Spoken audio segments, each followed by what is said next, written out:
السلام علیکم ناظرین، آپ دیکھ رہے ہیں نسیم زراعت پاکستان۔ کل بھی ہم نے 27ویں ترمیم اور افغانستان پر بات کی تھی، اور آج بھی ہم انہی دونوں معاملات پر فوکس کریں گے۔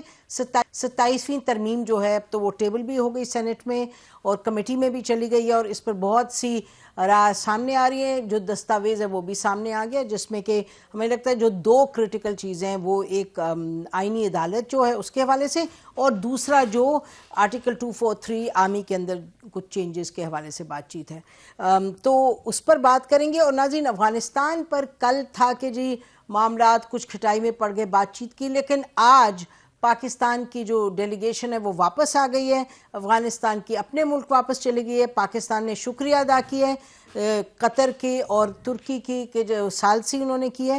پاکستان نے 3 اہم باتیں کی ہیں۔ نمبر 1، انہوں نے کہا کہ جی ہماری طرف سے سیز فائر برقرار ہے، لیکن اگر افغانستان کی طرف سے کوئی اٹیک ہوا تو پھر we have the right to respond. اور تیسری جو بات ہے، انہوں نے یہ کہا کہ بھئی جہاں تک بات چیت کا تعلق ہے فی الوقت بات چیت ختم ہے۔ تو ان معاملات پر اور جو چینجز آئے ہیں آرٹیکل 243 میں پرپوز کیے گئے ہیں، اس پر ناظرین ہمارے پاس اس وقت موجود ہیں جنرل عامر ریاض صاحب، لیفٹیننٹ جنرل عامر ریاض صاحب، فارمر کور کمانڈر ہیں، سدرن کمانڈ کو ہیڈ کرتے تھے، کور کمانڈر لاہور تھے، اور بڑے اہم وقتوں پہ انہوں نے جو فیصلے رہے ہیں آرمی کے حوالے سے، ان کی ان پٹ بڑی کرٹیکل رہی ہے، for example on Yemen also. جن صاحب بہت بہت شکریہ، ویلکم ٹو دا شو، آپ نے ہمیں جوائن کیا۔ آج اہم دن ہے دونوں معاملات کے حوالے سے۔ تو پہلے جن صاحب اگر ہم بات کر لیں آرٹیکل 243 میں جو لوگوں کے ذہن میں بڑا سوال ہے وہ یہ ہے کہ ایک تو عہدوں کے حوالے سے یہ کہ higher defence chief of defence forces کی بات ہوئی ہے، یعنی ڈیفنس کاؤنسل کی بات ہو رہی ہے، اور دوسرا جو آرمی چیف ہیں اس وقت ان کے پاس عہدہ فیلڈ مارشل کا ہے، تو وہ فیلڈ مارشل بھی ہوں گے، چیف آف ڈیفنس فورسز بھی ہوں گے، اور جو chairman joint chief of staff committee ہے وہ عہدہ جو ہے ختم ہو گیا ہے۔ اور یہ جو تیسرا معاملہ ہے جن صاحب کہ جو ranks and privileges of field marshal, marshal of the air force and admiral of the fleet will be retained for life including their uniform. تو معاملات اہم ہیں جن صاحب، please waiting to hear your response. بسم اللہ الرحمن الرحیم۔ بہت شکریہ مجھے اپنے پروگرام پہ انوائٹ کرنے کا۔